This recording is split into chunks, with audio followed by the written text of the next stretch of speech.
Welcome, everybody. We are now about to commence on a journey of epic proportions. No, we aren't. No, this is just going to be, I don't know, it's almost like a reaction video, except it's me reacting to myself, which is great. I am the Ouroboros of YouTube. Or am I? All right, well, I guess we'll just go through some of these tracks here. This is if you watched the other video where I was tracking leads for that song that I started working on 20 years ago. I did a series of videos that I was unable to use because I didn't actually use any of the tracks, and I wanted that part of things to talk about the lead guitar tracks. So I have a bunch of these videos, and I thought it might be interesting for some people to kind of go through the process of how I suss out what I want to keep and what I think is bad. So I'm just going to play these videos, and then you'll be able to hear what I think is bad, what I think is not bad, why I decide to keep one thing versus the other, etc. First off, I'll just this is more of a curiosity thing for someone than anything else. So this is just how to play the intro to that song. Nothing super special about it. There weren't a bunch of takes. I have been able to play this for many, many, many years. So there's not going to be a lot of commentary, but basically more just showing what happens, how it's done. So here we go.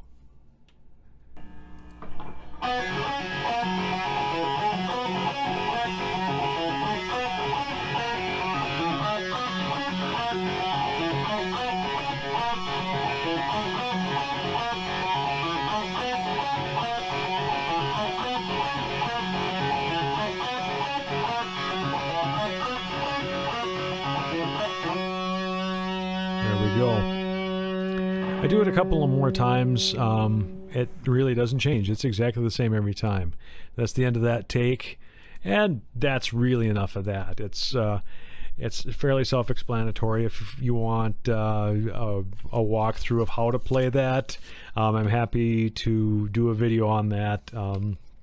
I think most people can figure it out. It has a lot of open G, open D strings, mostly played in the 4th, 5th, and 7th frets. So we will move on to the fill solos. That was probably the biggest thing where I was going through and having to change things a little bit. So here we go. I posted this one earlier on Facebook, but I didn't have anything on YouTube. So to give a little bit of background here, I guess before I start the video, I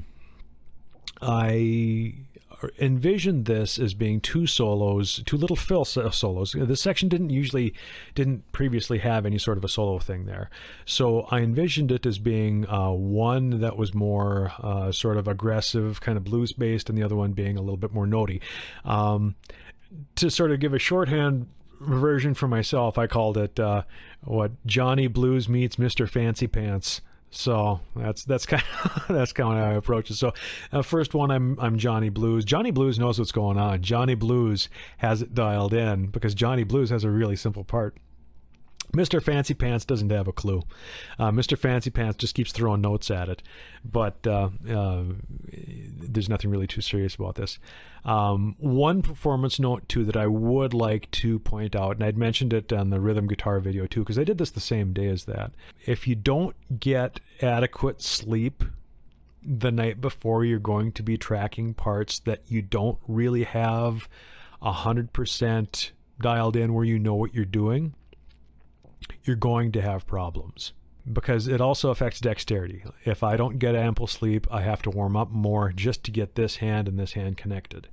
If I don't get enough sleep, I really have to work a lot harder to get myself into a mental frame where I can adequately improvise even something relatively simple. Now, some of this stuff may not seem really simple, but it's once again, I'm throwing notes at the situation. So anyway, enough talking, more rocking, something like that. Here we go. Here comes Johnny Blues.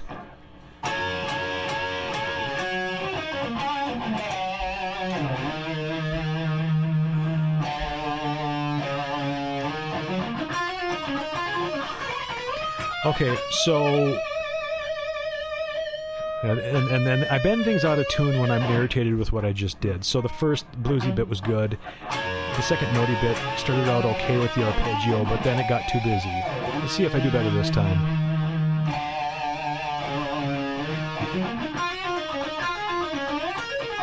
That's actually pretty decent. Could have been cleaner, but the idea is good. I liked the arpeggio walk up and everything, but it needed to be cleaner. Johnny Blues still solid.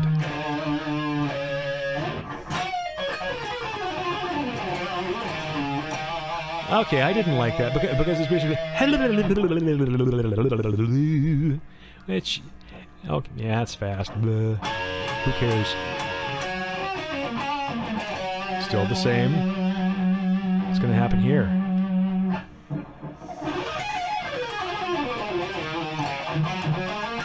See, starting with the sweep kind of as a rake works. The descending fast thing was fun. It resolved poorly, and it wasn't worth keeping. Chromatic quad down. There, I just screwed up. See, throw that one away. We're done. Play the screw up riff right there. Yep. Hit the chair. Johnny Blues comes back.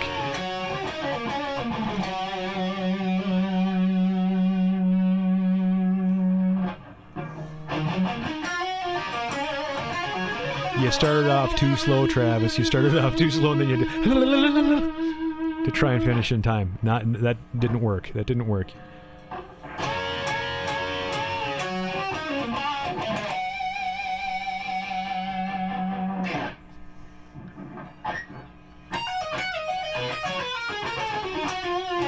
That was the keeper. And with that, I reached over and I shut off the camera and shut off the recording because I was done. And that was the keeper. Why was it the keeper?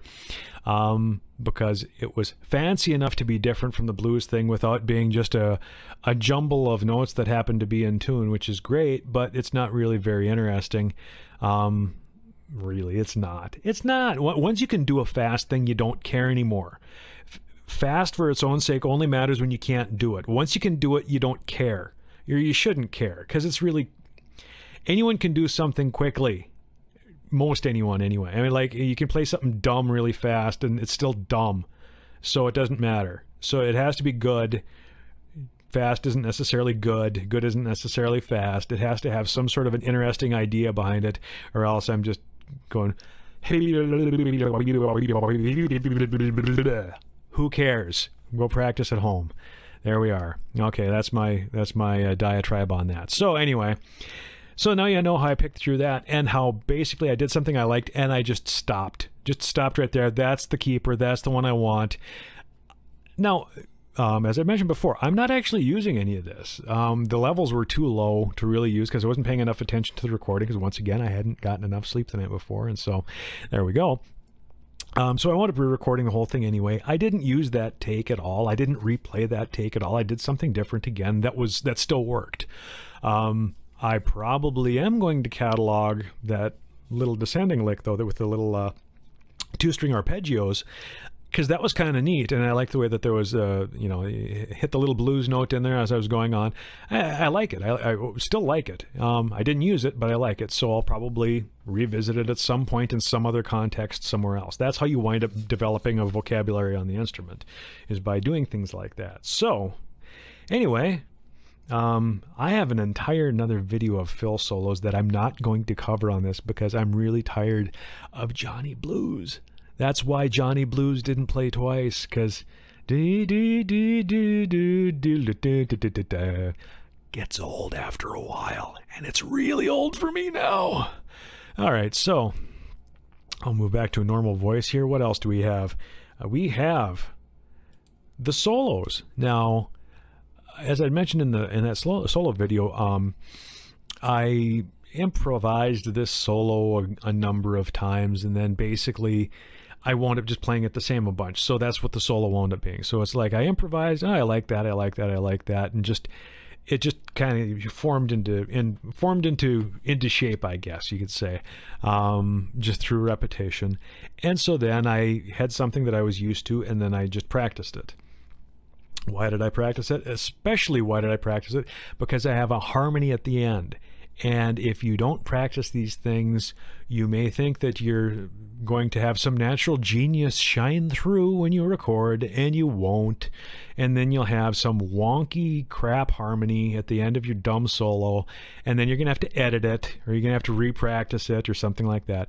I really don't like editing, especially like, I don't know, I just think it's kind of cheating. The only time you should really rely on editing a lot, it's one thing to do a punch in or do a little fix of this or that on an otherwise good performance, but like editing, comping together note by note a performance, I think is pretty lame, unless you're really under a tight time constraint and you haven't had a chance to really get it under your fingers. In this case, I've had a lot of time to get this under my fingers, so there's no reason for me not to sit and just hash it out. Like I was saying, that day wasn't a great playing day for me. I wasn't, Mr. Dexterity, and I certainly didn't really have my head in the game when it came to improvisation, but just bear down and work it out, and eventually you'll have something. So here we go.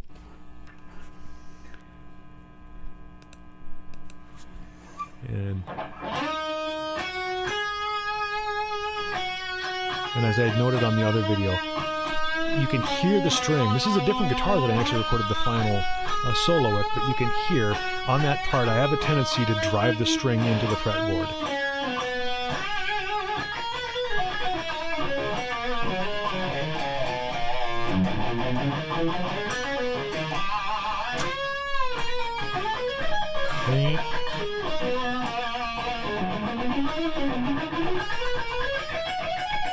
So that wasn't a keeper because there were a couple of little honks there. The B string came through in one spot.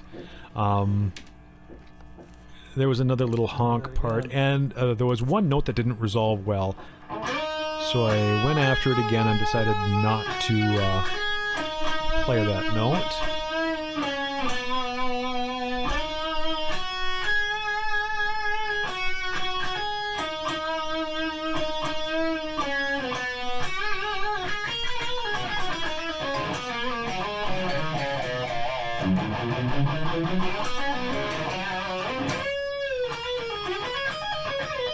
Another honk in there, in that little descending part.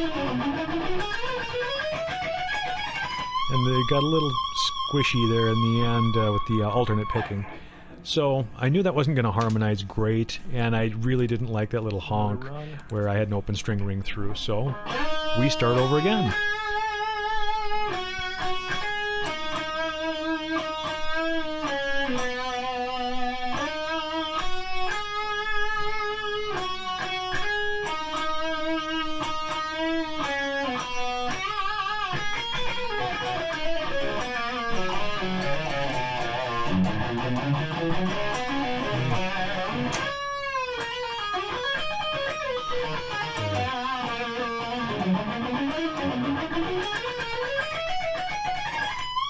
There we go. That was the most complete of all of them. There was one little spot where there was a little bit of a honk that came through, but overall that was pretty decent, and that was going to be my keeper. Once again, it's a little different when you're listening to the thing without having a rhythm guitar going on, without any bass, without any drums. You're listening to just the guitar with no effects, no reverbs or anything like that. It's all dead on dry. Every little mistake is magnified a little bit. Plus, if you're the player, it probably magnifies it a little bit too. But that's just a quick look at how I decide what I'm going to use, what I'm going to not use. Some of it is, just based on performance. Some of it's based on how the sonics came out. Like, for example, I used none of this, even though some of the performances were just fine. But now I'm just going to end with what is undoubtedly the hardest part of all of it, as far as the leads went, and that is the solo harmony.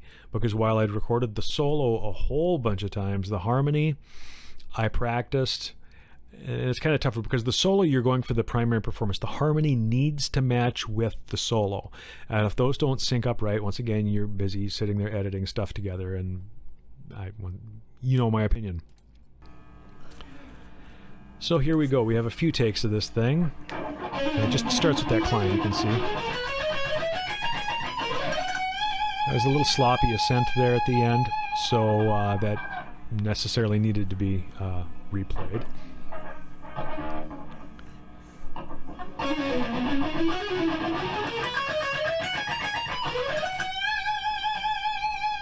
About the same.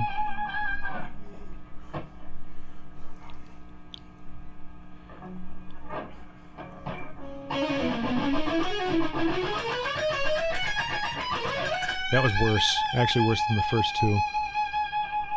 I think the second one is the best one so far.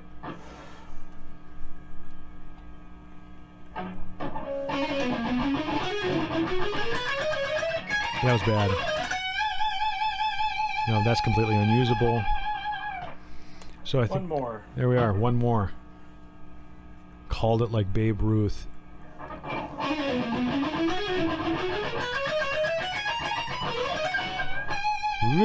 Bad ending. Ultimately, I think the second take wound up being the best one there. So that's one of those examples where sometimes the earlier takes, it doesn't get better as you do it. You know, the earlier takes are the better takes. Ultimately, I wound up being happier with what I re-recorded, even though it doesn't sound a ton different. I think it wound up being a little bit tighter.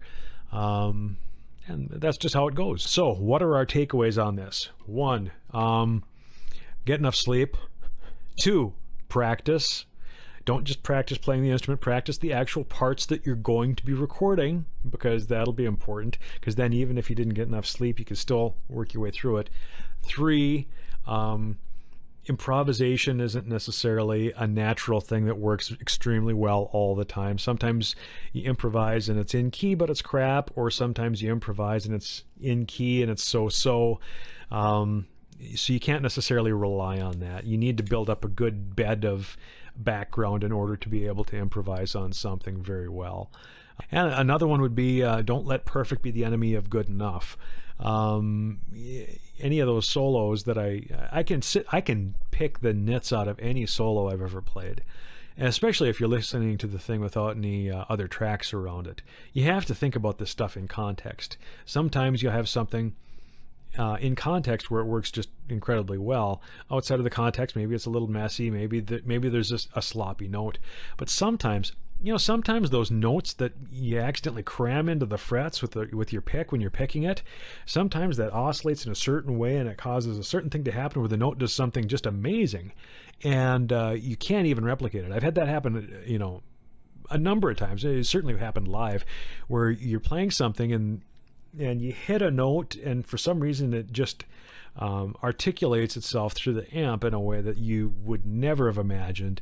It's sort of like your old Bob Ross happy accidents. So you have to leave an opening for that, because you don't want your recordings to be completely sterile either. You don't want everything to be computer perfection necessarily, especially if you're playing rock guitar. I mean, if you want computer perfection, program it on a dumb computer and don't watch this. What are you doing? This doesn't have the production value for you computer people. Go away. Yeah, whatever. Or keep watching. Just watch. Just keep watching. Subscribe, like. Put the bell thing, so then when I do another one of these, then you get notified. There you go. There you go. And yeah, I guess that's about all I have for today. So thanks for watching. Click on any of these here videos that are linked, and maybe you'll get something out of them, or maybe you won't. If you have any questions or would like me to cover any other stuff or whatever, leave it in the comment section below. Thanks.